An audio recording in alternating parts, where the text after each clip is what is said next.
Senior anchor person और तज्जियाकार हामिद मीर ने कहा है कि इसराइली अखबारात दावा कर रहे हैं कि पाकिस्तान समेत कुछ मुस्लिम ममालिक की फौजों को गजा में क़याम अमन के लिए तैनात करने की तजवीज़ ज़ेर गौर है। मैंने इस बारे डिप्टी वज़ीर आज़म और वज़ीर ख़ारिजा इसहाक डार से पूछा तो उन्होंने बताया कि अभी तक कोई हतमी फैसला नहीं हुआ, क्योंकि गजा भिजवाई जाने वाली इंटरनेशनल फोर्स की जिम्मेदारियों का अभी तयन नहीं हुआ।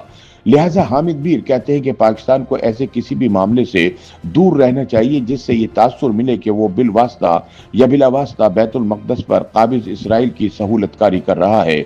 रोजनामा जंग के लिए अपने तज्जिये में उनका कहना है कि मैंने डार साहब को इसराइली वज़ीर आज़म नेतन्याहू के इस बयान से भी आगाह किया जिसमें उसने बड़े रऊनत आमेज अंदाज में कहा कि इसराइल फैसला करेगा कि किस मुसलमान मुल्क की फौज को गजा भेजना है और किस मुसलमान मुल्क की फौज को गजा नहीं भेजना। डार साहब ने कहा कि हमने गजा के लिए इंटरनेशनल फोर्स में अपने फौजी दस्ते शामिल करने पर आमादगी तो जाहिर की है, लेकिन हमारी आमादगी इस फोर्स की जिम्मेदारियों की नौयत से मशरूत है। जब जिम्मेदारियों का फैसला हो जाएगा तो हम भी कोई फैसला कर लेंगे।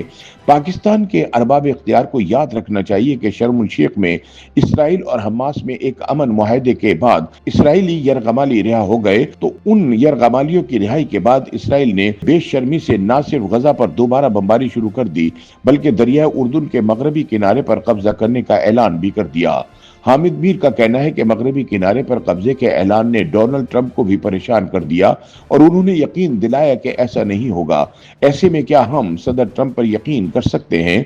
ट्रंप अमरीकी तारीख के वो वाहिद सदर हैं जिन्होंने इसराइल में अमरीकी सिफारत खाने को तल अवीव से यरूशलेम मुंतकिल किया। जब वो एक तरफ नेतन्याहू की तारीफ करते हैं और दूसरी तरफ शहबाज शरीफ की भी तारीफ कर डालते हैं तो हम जैसे सादा लोग सोच के समंदर में गोते खाने लगते हैं। जब हमसे कोई अरब, ईरानी या अफगानी सहाफी ये पूछता है कि क्या ये महज एक इत्तफाक है कि नेतन्याहू और शहबाज शरीफ दोनों ने ट्रंप को नोबेल अमन इनाम के लिए नामजद किया, तो हमारा कोई भी जवाब उनके लिए तसल्ली बख्श नहीं होता। बहरहाल हम किसी की नीयत पर शक किए बगैर बड़े मोदबाना अंदाज में अर्ज करेंगे कि पाकिस्तानी फौज को गजा भेजने का फैसला बहुत सोच समझ कर होना चाहिए। हमारी फौज का असल काम पाकिस्तान की सरहदों का दिफा है। पहले पाक अफगान सरहद को तो महफूज बना लें, बाद में किसी और तरफ का रुख करें। हामिद मीर कहते हैं कि गजा के फलस्तीनी पाकिस्तान की बहुत इज्जत करते हैं। अगर तो पाकिस्तानी फौज को गजा के फलस्तीनियों की हिफाजत और मदद के लिए भेजा जाता है तो बहुत अच्छी बात है। ऐसी सूरत में पाकिस्तानी फौज को अक़वाम मुत्तहिदा की छतरी तले भेजना ज्यादा मुनासिब है और इस अमन फौज की कमान भी किसी मुसलमान फौजी अफसर के पास होनी चाहिए।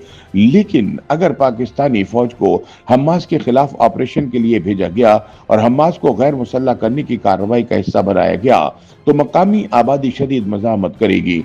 गजा और मगरबी किनारे के फलस्तीनियों को अरब ममालिक की हुकूमतों से बहुत शिकवे शिकायतें हैं। आप हमास की पॉलिसी से जितना भी इख्तिलाफ कर लें, लेकिन गजा के फलस्तीनी हमास के साथ खड़े हैं। अगर पाकिस्तानी फौज को किसी मगरबी मुल्क के फौजी अफसर के कमान में गजा भेजा गया तो इसराइल कोई ना कोई ऐसी साजिश जरूर करेगा जिसके नतीजे में मकामी फलस्तीनियों और पाकिस्तानी फौज में गलत फहमियां पैदा हो सकती हैं। हामिद मीर कहते हैं कि पाक फौज ने मई 2025 में भारत को इबरतनाक शिकस्त देकर जो मकाम बनाया है, इसे इसराइली साजिशों के निशाने पर ना लाएं। उनके मुताबिक सिर्फ फलस्तीनी नहीं बल्कि आम पाकिस्तानी भी चाहते हैं कि अफवाज पाकिस्तान को गजा में हमास को गैर मुसल्लह करने के लिए नहीं बल्कि बैतुल मक़दस की आज़ादी के लिए भेजा जाए। ये बात कुछ लोगों को अच्छी नहीं लगेगी, लेकिन किसी भी शहर या कस्बे के चौक पे खड़े होकर आम पाकिस्तानियों से पूछ ले कि पाकिस्तानी फौज को गजा क्यों भेजना चाहिए, अक्सरियत कहेगी कि अपनी फौज को फलस्तीनियों की हिफाजत और बैतुल मक़दस की आज़ादी के लिए भेजें।